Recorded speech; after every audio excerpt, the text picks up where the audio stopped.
We're officially halfway through the fantasy basketball season, and from this point on, every single move matters more than ever.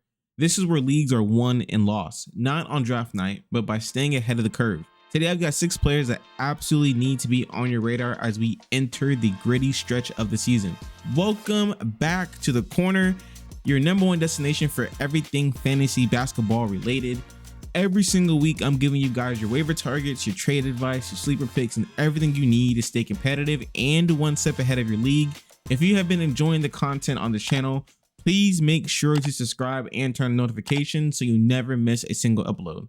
Now, let's get into the video. Honestly, I can't think of a better person to kick off this video other than Jalen Wells. He has been a player that got off to a really slow start to start off the season, but over the past month, he has finally started to click.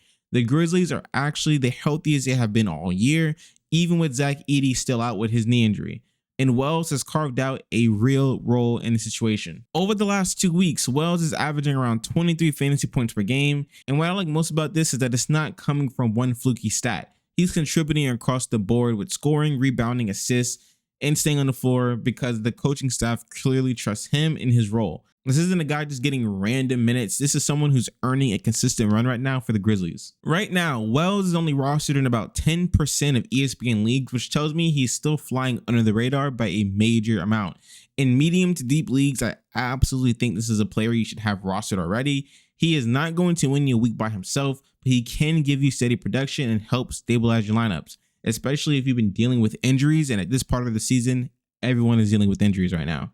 The one downside this week is the schedule for the Memphis Grizzlies. They only play 3 games this week, and this is a week where most teams are playing at least 4. So there is a slight schedule disadvantage for Jalen Wells. Because of that, this isn't necessarily a must-add player on Monday. If you can wait and scoop him up later this week, I would do that. That's probably the more optimal move if you want to stay ahead of your league mates. But either way, Jalen Wells needs to be on your radar moving forward. Next on this list, we have Dylan Harper. Harper and the Spurs have been playing some of the best basketball in the NBA right now.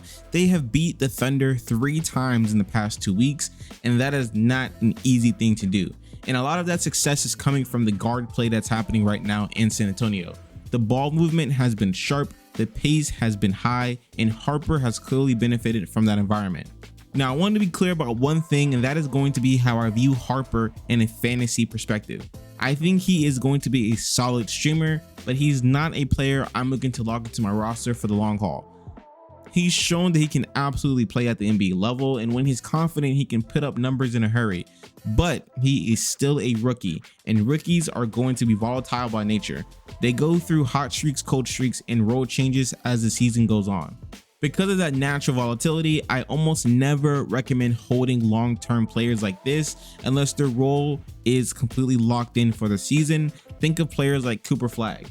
And with the Spurs' depth and willingness to rotate their players, that's just not the case here in San Antonio. That said, this week is a little bit different for the Spurs. They have 4 games this week, and all 4 of those games are against teams that are very beatable on the defensive side of the ball. That's exactly the kind of spot you want to have a streamer, especially a player like Harper. If he stays aggressive for the entire week and continues getting consistent minutes, I think he can realistically contribute 70 to 90 fantasy points this week, which is more than enough to help swing a matchup into your favor. You should add him, use him this week, and take advantage of the Spurs schedule. Just do not feel obligated to marry the roster spot long term for Dylan Harper. Next up, we have another Dylan, and this one is going to be Dylan Cardwell. And to put it bluntly, the Kings are having one of the worst seasons in the NBA this year. Sabonis has missed the majority of the year, and that is going to continue as he is not expected to come back until January 18th. And even that date feels a little shaky. It's been a very frustrating season for Sacramento and their fans, and it's forced them to constantly experiment with their front court rotation. Cardwell has been the latest player added into this rotation to get real minutes, and quietly he's made the most of them so far. This is not a player whose box score is going to jump off the page when you look at it. You're not adding him for 20-point scoring upside, but what stands out is the efficiency and consistency. Outside of 1 game so far, Cardwell has scored at least 25 fantasy points every single time he's seen meaningful minutes. And that's exactly what you want in a streaming or depth option right now at this point of the season.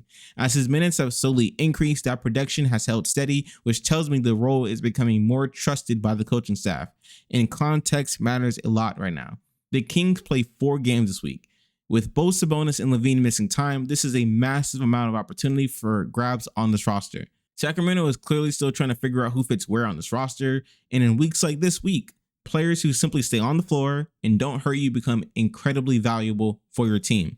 Cardwell is not a flashy player, but he gives you a stable floor in rebounds, efficiency, and low turnovers. In a 4-game week like this week, that can quietly win you your matchup.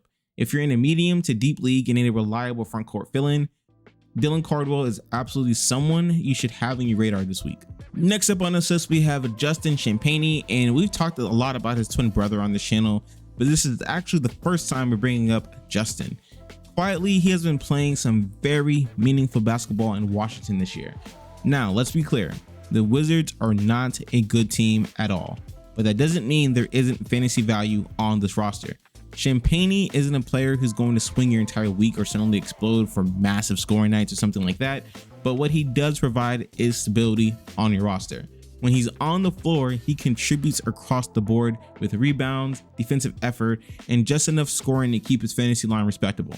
That kind of production matters, especially late in the week when you're trying to protect your lead or chip away at a deficit. This is strictly a deep league play. If you're in a shallow league, I wouldn't even consider it. There are far better options with higher ceilings, but in a 12-team, 14-team, or even more deeper formats, Champagnie is the type of rotational piece that can quietly help without hurting you. He's someone I keep in my radar as a late week ad, especially if you need a body who can soak up minutes and give you consistent output. He's not flashy, he's not a league winner by any means, just a solid situational ad for deeper leagues. Next up, we have Wendell Carter Jr., and honestly, this has been one of his better seasons in the NBA so far. He has been an integral part of what the Magic are doing here in Orlando. And when you look at the games where Orlando has looked their best, Carter is usually right in the middle of that game. Over the past 2 weeks, he's averaging about 35 fantasy points per game, and on the season, he's hitting closer to 28 points per night, which doesn't jump off the page at first glance, but context matters. Carter is not a usage-heavy player by any means. His value comes from efficiency, rebounding, and being in the right place at the right time. When his minutes are stable, the protection always follows. What really stands out to me is his roster percentage. Carter is rostered in just 26% of ESPN leagues, and I generally think that is a mistake. For a starting center on a competitive team who contributes in multiple categories, that number should be much, much higher. He's not a flashy ad, but he is a super reliable one, especially as we get deeper into the season, where consistency starts to matter way more than upside. The one thing holding Carter back from being a must-roster player across all formats is honestly consistency. He'll have stretches where he fades into the background, and that's a little frustrating. But if he can tighten that up even just a little bit, his fantasy value is going to rise quickly, and I expect that roster percentage to climb over the next couple of weeks as well. If Carter is still sitting on your wire and you need a steady center production, now is the time to go grab him before he quietly becomes unavailable everywhere. And the last player on this list is going to be Mitchell Robinson. And if you played fantasy basketball before, you know this player is one of the most volatile players in the NBA.